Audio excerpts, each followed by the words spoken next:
Summer vacation is not only a time for seeking fun outdoors, but also for the reruns of old TV series.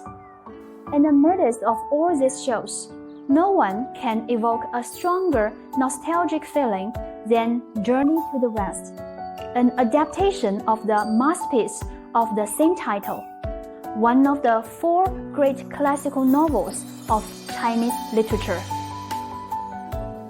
The drama tells the story of Tang Sanzang, a monk master, and his 3 disciples, Sun Wukong, Monkey King, Zhu Bajie, 8-Precept Pig, and Sha Wujing, Friar San, on a long and tough pilgrimage to India for secret Buddhist scriptures.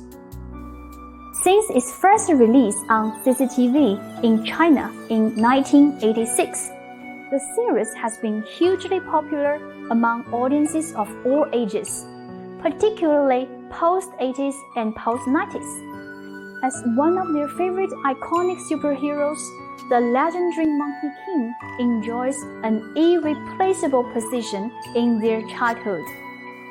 At that time, Chinese children were not yet familiar with the Marvel heroes like Batman, Iron Man, and Captain America. Instead, they were fanatic about the fantasy characters from Chinese folktales and literature classics, and of course, domestic TV productions. At a time when children's life was not so heavily dependent on tech devices yet, what were those things that entertained this generation in their childhood? We will find out in this section. First, despite a lack of eye-popping visual effects and a complicated plot, there are a couple of animations in vogue among the millennials born between 1980 and 1995, produced by the well-respected Shanghai Animation Film Studio. Let's turn back the clock to China in 1980s and review the most unforgettable images in the good old days. Number 1.哪吒conquers the Dragon King. This story is centered on a heroic character,哪吒, a household name that is almost as renowned as Monkey King. He is a young boy who likes to fly in the sky on winged fire wheels with superpower and magical weapons. In the original story,哪吒is depicted as rebellious at a young age, but he later matures to take the responsibility to defend his homeland and defeat the evil Dragon King. Made in 1979 by Shanghai Animation Film Studio, the film is an outstanding work of Chinese painting animation. It stems from traditional Chinese culture and sets a high aesthetic standard by sketching various impressive scenes like spectacular mountains, mighty sea waves, and exquisite Chinese ancient costumes. A latest namesake blockbuster presents a totally different style. In the old tale,哪吒wages war against the patriarchal and oppressive authority figures, while the remake gives the character a new angle. Gone is the old story of an inevitable destiny, replaced instead by a tale of conquering injustice and chasing dreams. Themes that seem to be impressing China's young generation of film goers. Number 2. Mr. Black. Mr. Black is another classic animation produced by Shanghai Animation Film Studio in 1980s. Despite an abrupt end after just 5 episodes, this 1984 cartoon was a huge hit. The protagonist, the sheriff Mr. Black, is an expert in cracking crime cases in the forest. He gets involved in various tough adventures with a crew of other competent cat police officers and pigeon detectives. All the members of the police force ride cool motorcycles that can be transformed into even cooler flying motorcycles, committed to justice and peace.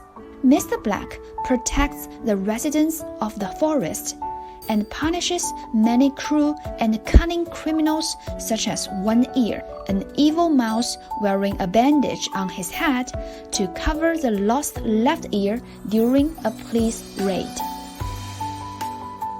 Being decisive, witty, and calm, Mr. Black is among the most popular and beloved animated characters in China. As the first cartoon about environmental protection and scientific consciousness, it triggers the young audience's curiosity in nature when screened. Number 3. The Calabash Brothers. Another masterpiece arousing the childhood imagination for superhero is the Calabash Brothers, popularly known as 葫芦娃 in Chinese. The Calabash Brothers represent a distinct sunlight color, respectively. Despite their own weaknesses, they each possess a unique supernatural ability. The Red Brother, for example, is unbelievably strong but hot-headed. The Orange Brother can see and hear things over a long distance, yet with extremely vulnerable eyes and ears. The reckless Yellow Brother can resist any attack from the outside. The Green Brother is a master of fire, but particularly sensitive to the cold. The Shining Brother is a skillful water controller, too confident in his own power.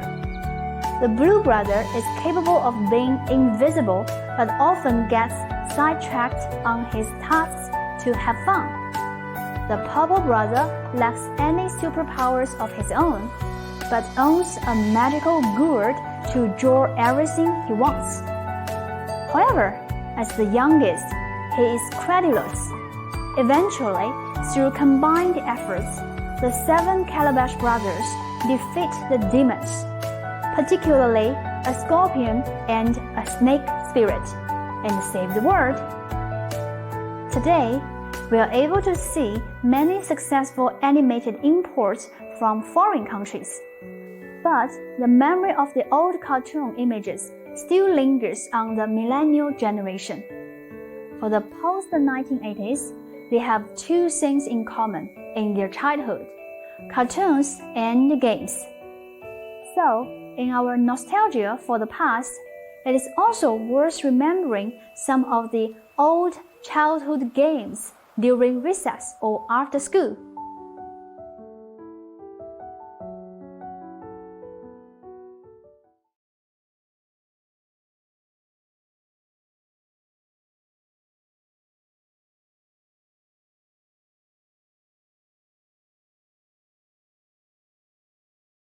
You may wonder how boring life must have been when the internet and smartphones didn't even exist.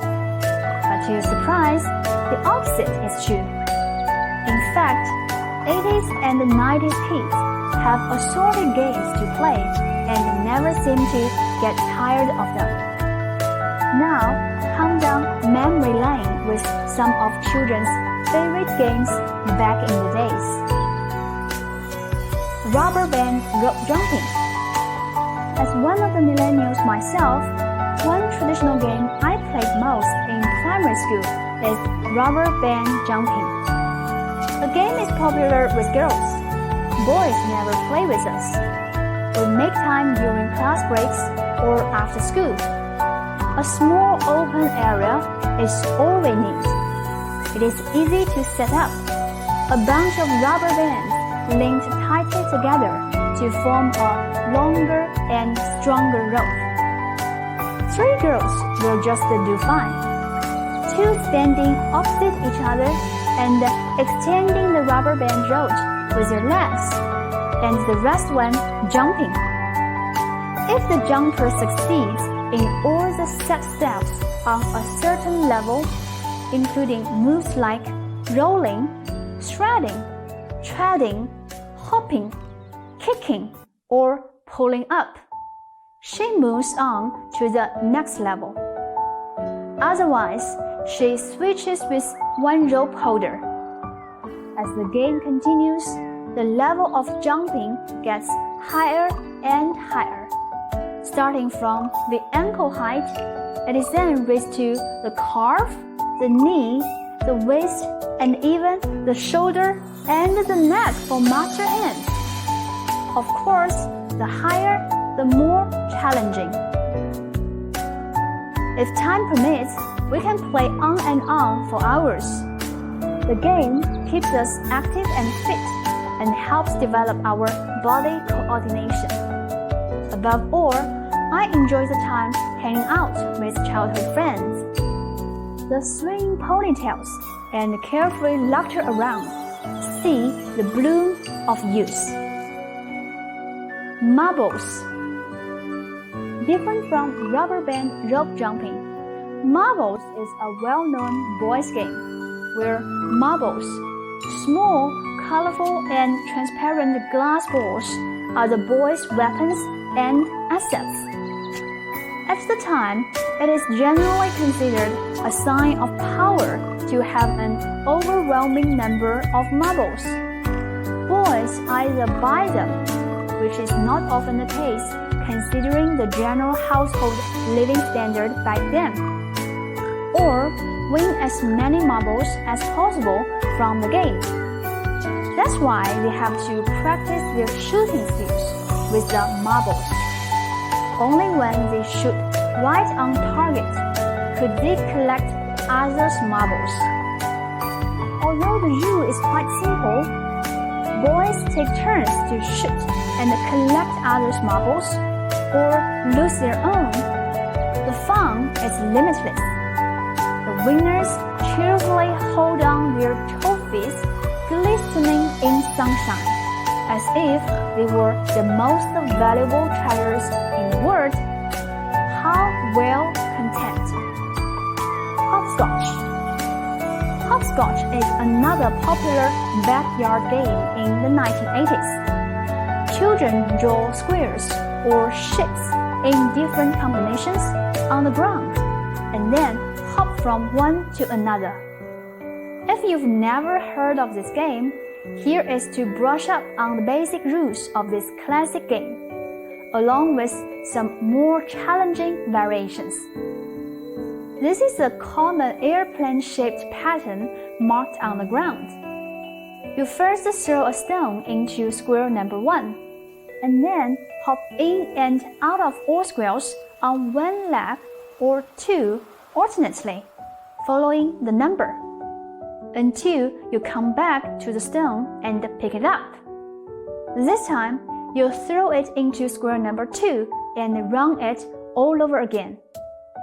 The first player who makes it through the last square and throws the stone to the air, the place above the plane head, is the winner. On the other hand, the players must not step on the lines, hop on the wrong square, or step out of the square, or else they lose their turns. If you want to be creative, change the size and shape of the pattern, or set a time limit. The game exercises the kids both physically and mentally, and trains them to handle balance. What's more, in the process, they derive a lot of fun. The eagle preys on chickens. An age-old classic in China, the game of the eagle preys on chickens is so popular that no child at the time could claim not to have played it. Children playing the game pretend to be an eagle, a hen, and the chicks.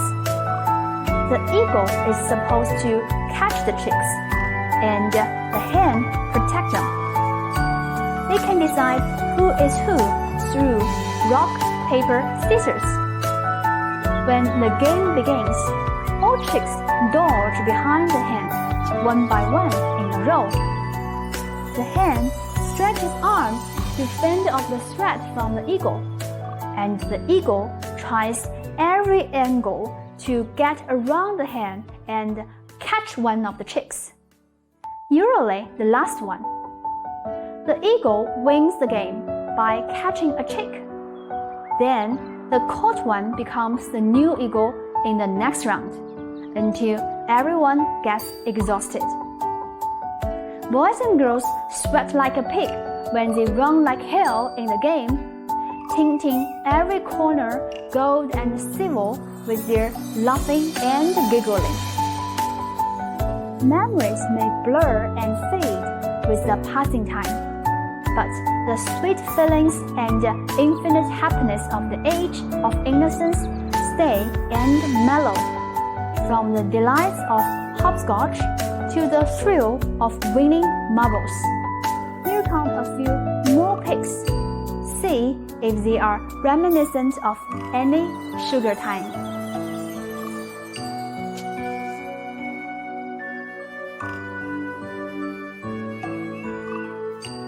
When people live in a time without smartphone, iPad, or computer for entertainment, superhero TV shows and yard games bring simple pleasure and decades of hilarity. It'd be wonderful to have such nostalgic moments in your life, which is to be preserved as a piece of pure land in this bustling, mundane world.